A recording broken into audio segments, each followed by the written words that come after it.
Hey guys, Mike here. So it looks like we got our relief bounce. We all know why, but I'll show it to you anyway. And we'll also show you that the indexes did what they had to do. Always remember, there's no such thing as coincidences. It is a soap opera, especially on Friday. So we like to leave a cliffhanger going into the next week, right? Anybody who ever watched soaps and stuff. Now, we'll also, we'll talk about NVDA. I'll show you something really cool to watch with that stock. Tesla as well. You need to know about this. Also, I'll show you a ratio.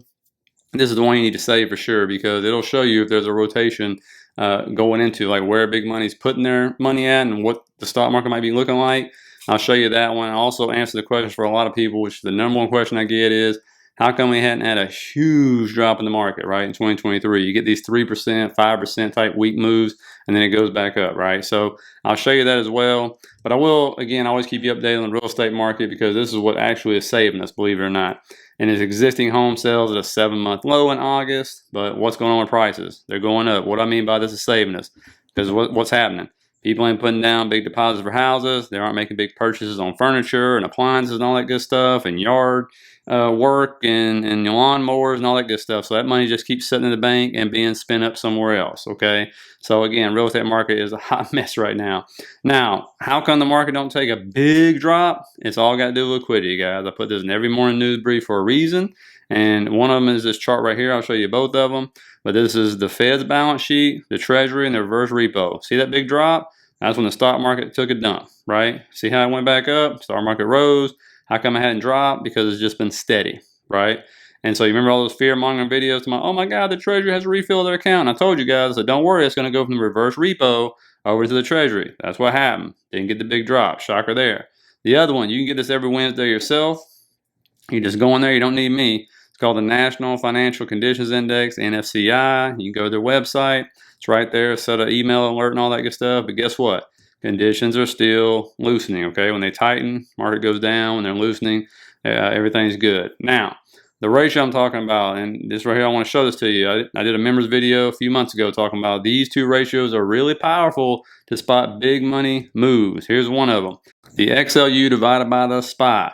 Now, this has been going on since 2010, roughly, this pattern here that I drew out. And you got two ribbons on top and bottom. When this goes up, stock market's falling. When it goes down, that means the SPY is doing really well. Okay, and you can see right there is 2022, market dumped. And when you see it coming down, guess what? Huge rally. Now, what do you see since September 1st? See this big spike up. So XLU is outperforming the SPY, which means money's going more defensive. Now, we've had these big spikes before, right? Because this is a daily chart, actually. But you get these big spikes, so they're just temporary. But I'm looking for it to see if it goes down this ribbon, because if you look at where it's supposed to hit down that ribbon, that's where a lot of people are going to call. It'll be the end of the year, first quarter of next year, where a lot of people say, hey, there's probably going to be a recession or whatever. And so I need to see if it goes down that ribbon, and then we start to get this flow back up. Just because this pattern has been going on for 12 years does not mean it's going to continue, but I figured I would share it with you anyway. Let me know what you think down in the comments. Now, and guys, if you get anything out of this, please hit that like button. It helps people find this video. And if you like the content, think about hitting that subscribe button down in the bottom. What were the two reasons for the rally in the market today? One was, what do we see on the short-term time frames yesterday? Oversold. You usually get a bounce. What was the other thing that happened right out of the gates? You end up with a 2.5% drop on the 10-year treasuries. You can see right there. Usually when the yields are coming down, you're going to get a bump up in the stock market. I actually am going to go ahead and pull a trend line up in here and just set an alert on it just for the heck of it, because eventually we got to get a pullback anyway, right? Whether it's going to happen next week or not, I don't know. But at least I'm going to see if it'll bounce off this trend line and continue higher or not. So remember, if this stays elevated, but more importantly, just continues to rise, it's going to spook the markets and stuff. Now, again, no coincidences, right? What did it have to hold today? What did the bulls have to do? They had to hold that August high, which is right around 430, 431, right? That's what they had to hold, really 430. And so that's what they did, right?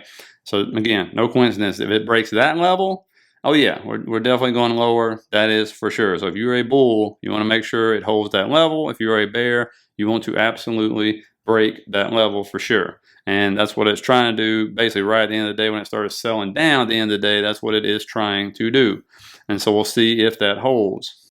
Then you go over the Qs, you're getting the same thing, right? It was up over 1% at some point in time today. So I added in this right here. This trend line goes right from January 3rd up. It's got two touches. What did today give it? Shockingly, today was that third touch. So it saved it. What else does this represent? This represents the neckline of the head and shoulders right here that we had been talking about, which, it looked like it was going to be negated. Nope, surely is not. So now this is still in place. So if that neckline gets broken, just as you've seen on the IWM, what happens?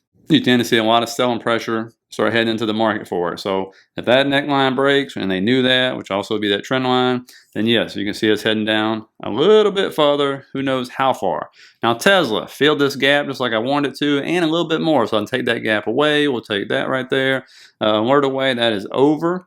You can see, obviously, on the hourly, we're getting into oversold territory. The MACD looks like crap. More importantly, though, look at this pattern. See that right there? Lower highs, right? Look at this pattern. That looks really similar before it head down that trend line. Now we pull them both back. What do you think? Look pretty similar? That was like repeating patterns to me, and sometimes this happens. So this absolutely makes that trend line in play, and a whole lot of puts were being sold on Tesla today, because that's where a lot of people try to get into their shares even cheaper. A lot of 220s, things like that, 225s, 230s. And so we'll see what happens. Now, of course, what else we got? We got the 100 right here, because we've lost the 50. And so again, 200 is way down there, but RSI below the 50, bearish MACD cross on the daily here. So let's see if we continue to head down on Tesla. Now, when we look at this right here, you can see why once we pull up this volume profile for you, 244, once we lose, actually 243, really, once we lose that, probably heading down the 100. We'll see if we get a bounce, obviously, and then that trend line will still be in play. Again, all this could be negated if we get some crazy news or the market decides to pump. Now, NVDA, I thought was pretty cool. This is the Wyckoff distribution model, right? And I put this in the Discord about a month ago to see if this will play out. And you can see there's the pump right there. Again, don't worry about all the letters and everything or mastering the Wyckoff here. Just look at the pattern. And you can see you got that top right there, sold off. And then we get the huge rally up. And this is what you call the AI pump. Got up to 450. Now it's starting to look like it's trying to sell down. We'll have to see how far we go down. But again, if this model plays out, that gap will absolutely be filled. But this could take time. So we'll have to see. Let me know what you think in the comments at least, because it looks like it's following it so far. AMD, of course, again, no coincidences. Got right there at the 200, right at that trend line, inside this decreasing wedge right here. And it saved itself. Again, we lose 97. We're going down to 89 to 90 bucks, somewhere in there. Now, Meta, you can see in a short-term declining channel right here, right? Got a nice little pop today. So what I have to see is just come back down here, boom, hit that kind of support right there before we get a bounce. Or another way to look at Meta is this symmetrical triangle right here. Maybe you want to call it a pennant formation, whatever you want to call it. And it looks just like SHOP, right? It's sitting right there at that big support. And which way is it going to break? So put in the comments, we going up? Are we going down? That's the question. Or more importantly, which way do you want it to go? Now, Apple, I'll tell you what, man. These people love some iPhones. This is what I was talking about. This is China. They're releasing the Apple iPhone. And look at this one. Dubai. They're literally like trampling each other, supposedly, trying to get these iPhones. I've seen these videos before. And that's why people love Apple. I mean, they just love the products. It's amazing. It's like they're some kind of superhero products. And what do the bulls do today? To defend this level right here between 172, 174. Don't want to lose it, because if they do, guess what?